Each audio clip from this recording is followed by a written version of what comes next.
Садыр Жапаров көз карандысыз мамлекеттер шериктештигинин саммитинде сөз сүйлөдү. Эң көп макарон Казакстанга экспорттолгон. Төө ашууда кар жаап жатат. Бүгүн 13 октябрда Бишкекте көз карандысыз мамлекеттер шериктештигинин кеңешинин жыйынына катышуучу өлкө башчыларын тосуп алуу азами болду. Жыйынга катышуу үчүн Кыргызстанга Азербайжандын президенти Ильхам Алиев, Беларусь президенти Александр Лукашенко, Казакстандын президенти Касым-Жомарт Токаев, Орусиянын президенти Владимир Путин, Тажикстандын президенти Эмомали Рахмон, Түркмөнстандын президенти Сердар Бердымухамедов, Өзбекстандын президенти Шавкат Мирзиёев, ошондой эле КМШнын башкы катчысы Сергей Лебедев келишти. Бул жолку саммитке Армениянын премьер-министри Николь Пашинян келүүдөн баш тартканын билдирген. Саммиттин алкагында КМШ өлкөлөрүнүн лидерлери чакан форматта жыйын өткөрүштү. Анда президент Садыр Жапаров сөз сүйлөдү. Для решения обозначенных задач Кыргызская республика работает в тесном взаимодействии с государствами-участниками СНГ, исполкомом СНГ и другими органами Содружества.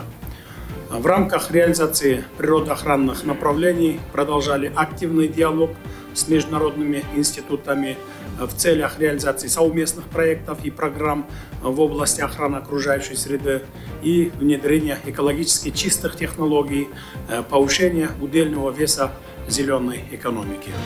2024 жылдын 1 январынан тарта көз карандысыз мамлекеттер шериктештигинин органдарына төрагалык кылуу Россия Федерациясына өтөт. Бул тууралуу жыйындын кеңейтилген курамында КМШнын башкы катчысы Сергей Лебедев билдирди. КМШга төрагалык кылуу маселеси каралды. Делегациялардын башчылары 2024 жылы шериктештикке төрагалык кылууну Россия Федерациясына өткөрүп берүү чечимин кабыл алды, деди ал. Эмар Груп курулуш компаниясынын жетекчиси Чолпонбек Ахматов 4 ноябрга чейин камакка алынды. Анын бөгөт чарасы 12 октябрда Бишкектин Октябрь райондук сотунда каралганын шаардык соттун басма сөз кызматы билдирди. Маалымдалгандай, Ахматовго кылмыш жаза кодексинин 222-беренесинин негизинде кылмыштуу жол менен алынган кирешелерди мыйзамдаштыруу деген айып тагылган. Буга чейин Элит Хаус курулуш компаниясынын негиздөөчүсү Тимур Фазиевди 9 декабрга чейин камоо чечими чыгарылган.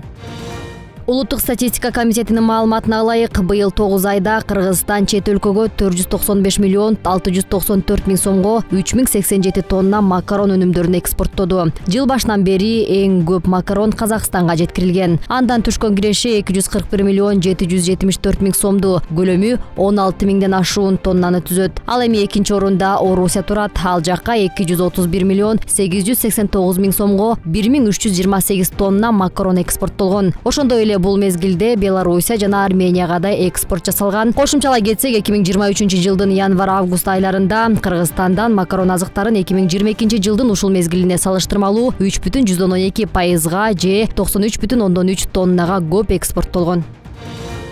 Соттордун кеңеши мурдагы аялын зордуктаган кишиге пробациялык мөөнөт берген сотту иштен алуу сунушун канааттандырды. Буга чейин жогорку соттордун кеңешине ажырашкан аялынын кулак мурдун кесип салган эркек кишини ага чейин зордуктап кордогону үчүн пробациялык мөөнөт менен бошотуп койгон сотту иштен алуу боюнча сунуш жөнөткөн. Сотторду тандоо кеңеши бул сунушту канааттандырып, тиешелүү чечим президентке жөнөтүлгөн. Зөөкүргө пробациялык мөөнөт берген сот Сокулук райондук сотунун судьясы Кыялбек Токтомаматов экени белгилүү болду.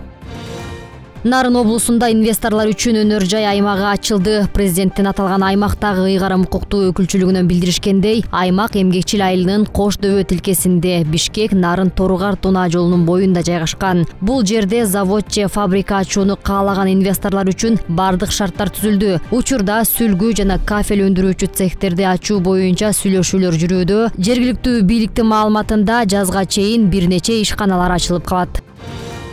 Төө ашуусунда кар жаап жатат. Бул тууралуу Чүй облустук милициясынын жол кыймылынын коопсуздугун камсыздоо башкармалыгынан билдиришти. Маалымдалгандай, жол инспекторлору Бишкек-Ош унаа жолуна сапарга чыккан айдоочуларга унааны кышкы дөңгөлөккө өтүүсүн, алдыдагы унаа менен болгон аралыкты сакташы зарыл экендигин жана карама-каршы тилкеге чыкпай айдоону эскертет. Бишкек-Ош унаа жолунда аталган башкармалыктын өздүк курамы кызмат өтөөдө.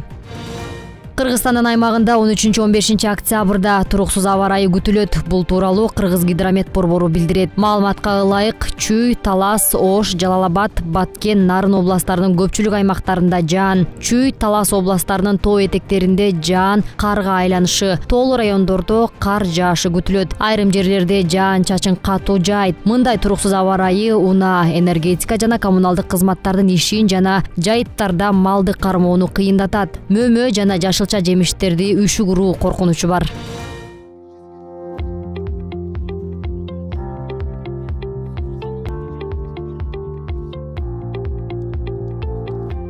Биз жайытты сактап калуу боюнча ушундай бир сунуштар бар. Окутууларын өткүзгүлө десек, алар биздин үнүбүздү угуп туруп, алар бизди ушул боюнча окутуп жана азыр Кашкасы айыл өкмөтүнө 2 электропост уктап келип таштап берди. Бул өтө сон жакшы нерсе экен. Жайыттарыбыз өтө начарлап кеткендиктен бул 3 гектар жерди корулойт да. 3 гектар жерди корулойт. Кудай калса быйыл 3 гектарды азыр үйрөндөр себебиз. Кийинки жылы дагы башка 3 гектарга жылдырабыз да. Бул ошол малдар кандай эме болот ушул айтсаңыз, мисалы. Малдар келсе, бул токтартат да. 12 вольтке чейин тартат. Малга зыян тийбейт, бирок малды тартат, мал качат да, бирок малга зыян тийбейт. Анан бул көрсөтүлөрү, бул казыктары ийилчектүү, ийилип кайра турат. Бул 70 градуска чейин ийилет да, сынбайт.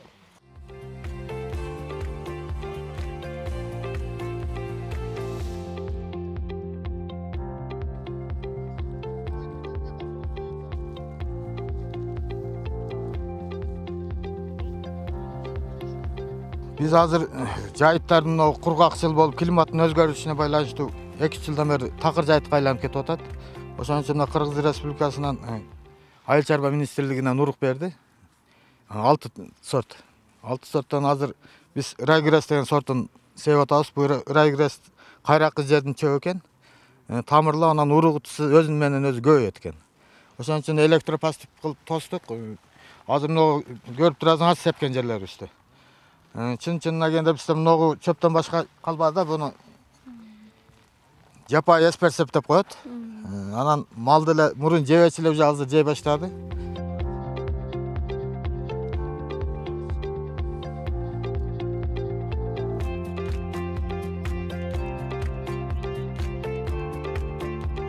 Акыркы учурларда малдын санынын өтө кескин көбөйүп кеткендигине байланыштуу жайыттарыбыз деградацияга айланып, чөп мындай өспөй калды да.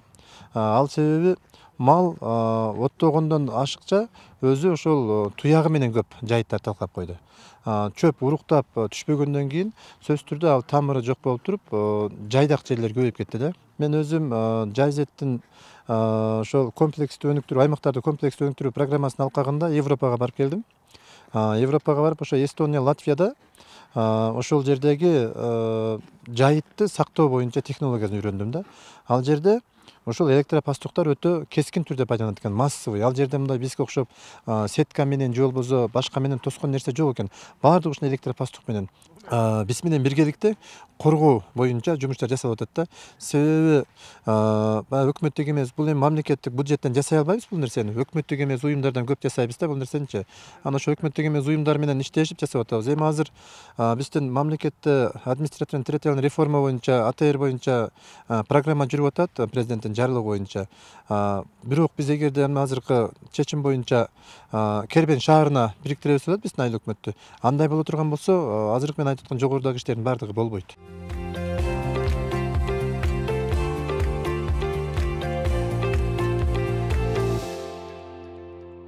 Ошол элдерибизди удургутуп, бул туура эмес саясат жүргүзүп атат мамлекет дегендер күнүнө жок дегенде бир пачкадан табек тартат. Коомчулук арасында прокуратура, сот, милиция жана дарыгерлердин кемчиликтери байма-бай айтылып, сындалып турат. Дарыгерлер бейтаптарды кабыл алууда критерийлерине таянып, мыйзамдуу эле кызмат акы сурашат. Маселен, мына ошондон башталып, чуу чыккан учурлар буга чейин болуп эле келген. Биз айтабыз, азыр первичный медицинская санитарная помощь деп коебуз, ошол жерде баары бекер болуш керек да. Адам келгенде медицинский осмотрлар, страховкаң барбы, жокпу, сен ошол бекер алышың керек да. осмотрды, консультацияны, кээ бири ошо анализдерди перечень болот, базовый перечень деп коет. Биз ошо базовый переченде биздин келгендер адамдар ошо билгире алыш керек да. Ошол биздин фондто медстрахованияда 90% бөлүнгөн акча бул бюджеттен бөлүнөт да. 1999 жылдан баштап мамлекеттик жумуш үчүн медициналык кароодон өтүү талап кылынып баштаган. Бул мыйзамга акыркы 2 жылда толуктоолор киргизилип, аны элге жеткирүү солгон болгондугуна байланыштуу жерлерде тийиштүү кызмат өкүлдөрү менен тегерек өтүүдө. Бул жолу Ош шаарында белгиленген. Иш-чарага тийиштүү жетекчилер, атайын кызмат өкүлдөрү жана фракция лидерлери катышууда. Биз эмнеге саламаттык үчүн, өзүбүздүн ден соолугубуз үчүн, же болбосо жеке өзүң оорубасаң дагы биздин мамлекеттин жарандарынын ден соолугу үчүн 140 сом аябыз дагы зыян келтире турганды жөн алып туруп рахаттануу менен тартабыз. Мунун баары ушул биздин элибизге жеткиликтүү жетпегендин белгиси болуп турат. Айтайын дегенибиз, кандай гана жаран болбосун, ооруканага түшкөн учурда жатак акчасы жеңил болуусу үчүн оорулуу дени соо учурунда белгиленген суммада мамлекетке каражат төгөт. Анын пайдасы жаран ооруканага кайрылган учурда тиет. Ал эми мамлекеттик кызматкерлерге бул маселе эмес, анткени алар жумушка орношуу үчүн алдын ала медициналык кароодон өтүп турушат. Эгерде жөнөкөй жаран келип ооруканага жата турган болсо, анын жолдомосу боло турган болсо, ошол учурда жанагы үй бүлөлүк дарыгерлер топторунан жана анализдер анда кымбат төлөп калат. Боло турган болсо, ал терапиялык ооруканага жата турган болсо 830 сом, а так 1100 сом төлөйт. Маалыматтын жетишсиз болуп жаткандыгынан айтоор элге түшүндүрүү кыйынга турары бышык. Кандай гана жагдай болбосун, медициналык кароо маалыматы кулачын кенен жайылса, ак халат жандар тилге калбай өз кызматынын мыкты саталарына күмөн жок. Эртөштүк Нурбек уулу, 7 канал, Ош облусу.